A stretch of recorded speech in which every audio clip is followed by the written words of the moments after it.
Um, Philip K. Dick, who influenced Blade Runner, Minority Report, A Scanner Darkly, Total Recall, he not only was communicating with what we call plasma, which is the fourth state of matter, but it's also magic, I'll tell you why, but it drove him crazy.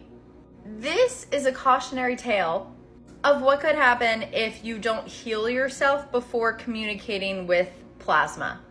This is a very interesting dip dive, whatever. And thank you to this person for bringing it to my attention. So, Philip K. Dick wrote a novel called VALIS. It was about a schizophrenic hero called Horsliver Fat. Histories of Gnostic Christianity. And reality was revealed to him through a pink laser of plasma.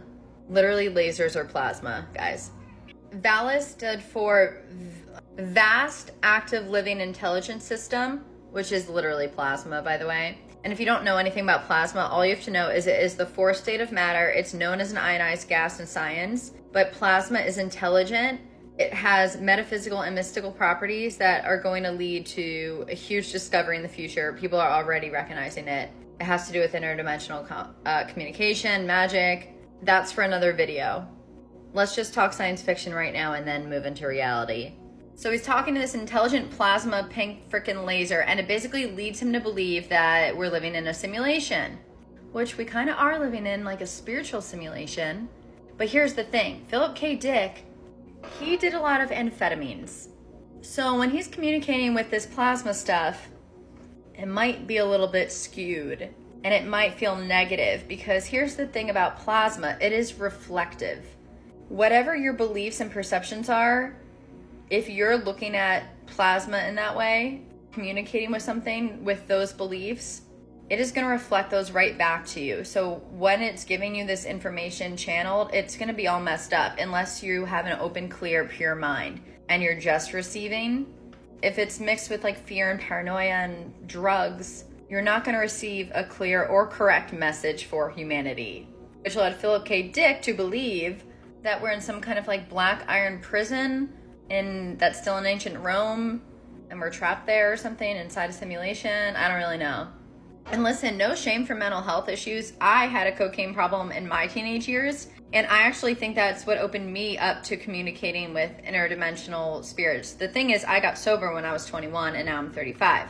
And I've done a lot of healing and trauma work. So I feel like I can connect with plasma in a pure way, which I'm still working on, kind of like cleansing myself for. You have to know when you channel, there's always going to be a little bit sometimes of your perspective. That is why when you communicate with plasma yourself, those answers are just for you.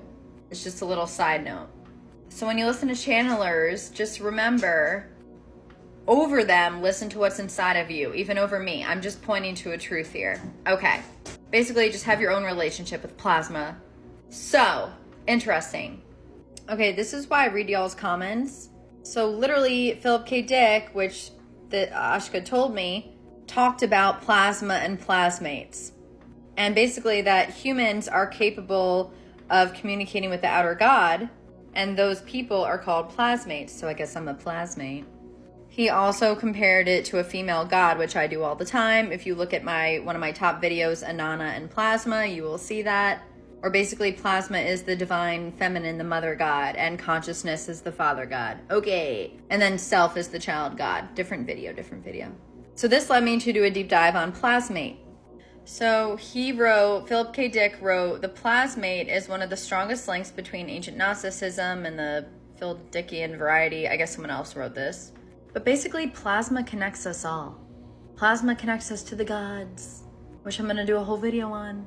So Phil believed that in December 1945, something world-shaking occurred. Muhammad set out in the mountains in search of fertilizer. Instead, he found a large red jar within one of the caves. He thought it might be demonic. They lifted the lid, and a golden mist rose from it. The alchemical gold, plasma. They talk about mist in the Celtic times and fairies and the in-between worlds, the other world. They're literally talking about plasma. Obviously, they said this could have been like dust, but they thought it was something more intuitively. There were also some ancient books nearby. Believe that something else escaped this pop. Here's where I talk about our beliefs and perspective. Phil believed that the world was an irrational creation, a product of a deranged mind. That was probably how he felt about himself. And listen, we've all been there. But because that was his worldview, this is probably how, when he was communicated with by plasmas or these interdimensionals, that colored his perspective. But here's where I think he was starting to see the light, or the plasma. He did say there was a good force in this universe that could project itself outwards. Plasma, the anima. He thought, this is crazy. He thought one way it extended itself out into the world was Jesus, the Son of God, S-U-N. Plasma is a sun. The sun's made of plasma. Plasma is also very healing. Jesus could literally just be like a plasma archetype, because he also says God is within you and you guys can do this too. That's what I'm trying to tell everyone about plasma. We all are special. We all have the power inside of us. And connecting more with plasma is how we can like manifest creativity and power and love and good in the world, and healing, and heal ourselves and others. So Philip K. Dick said that it was living information sent out from Jesus. He called this plasmate. Come on. And this is the true meaning of the proverb of the mustard seed. I did a whole freaking video on Octavia Butler where she talks about God is the seed and I relate it to plasma. Go find that video. Where the plasmate fell in good soil, a fertile mind suited to it, this living information was able to take root. Picture an open, clear mind is good soil. So when, I cannot believe he didn't like realize this. Maybe he did. Basically, if we're receiving this plasma information with a good open mind that's healed of our trauma for the most part, the plasma will fertilize in our minds and our soil, and we can spread this information. In this state, it would bind itself to the human host, creating a hybrid of the two forces. The plasmate could create a human possessing the gnosis, which is what I literally think is happening to me and some of you. A human that is not of the irrational creator by a higher nature.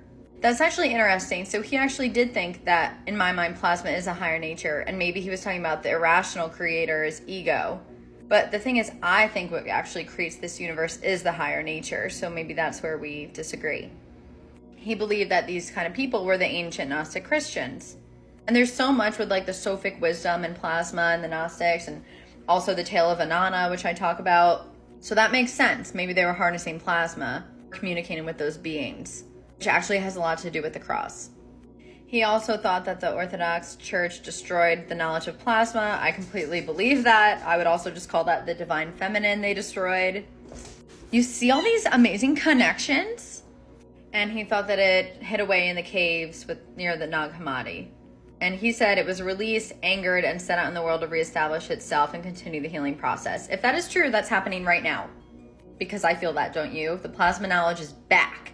But I don't feel like it's angry. But then again, I have had a lot of bouts of anger. So maybe it's healing with us, you know? Like the divine feminine. Basically, what I'm trying to say is your healing of trauma is what is most important. So you can connect with plasma in a genuine way. Healing comes first, y'all. Really quick, I just want to share the comparison. Octavia Butler, she would always talk about earth seed and seeds. God is change. Shape is God. Literally, that's plasma. Plasma always is changing. Look it up in science. Plasma also means to mold, or it's shaped. She also I got too excited. She literally talked about like the soil had to be the same as what Philip K. Dick was saying. She also wrote a book, Wild Seed. We're all obsessed with seeds here. It has something to do with plasma. Okay, I don't have much time left, but he also referred to plasmate and the meme. He talked about the plasmate being much larger than a single meme, which is obviously like the plasma field. It's the Akashic realm. It holds memory, dreams, imagination. He was kind of making that comparison, I feel like. I guess what he was saying here is he thought the Nag Hammadi inserted the plasmate into the human host. So he thought that the Nag Hammadi had a lot of plasma channelings. Maybe I'll read it and I'll do a deep dive on that in plasma.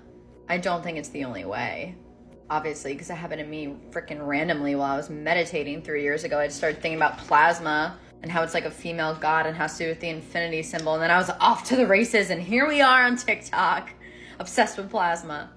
But about plasmates and memes, basically, here's the comparison I'll make quickly. Memes evolve, plasma evolves. It feedbacks with our consciousness to evolve. Plasma is its own intelligent field learning from us. Plasmas communicate. It is interdimensional. We can get so much knowledge from this field. It's literally the Akashic realm. And then there are beings inside of it that are like interdimensional beings or archetypes, angels, whatever. Or future selves, I don't know. Main thing here is to heal yourself so you can be open and communicating. Okay, bye.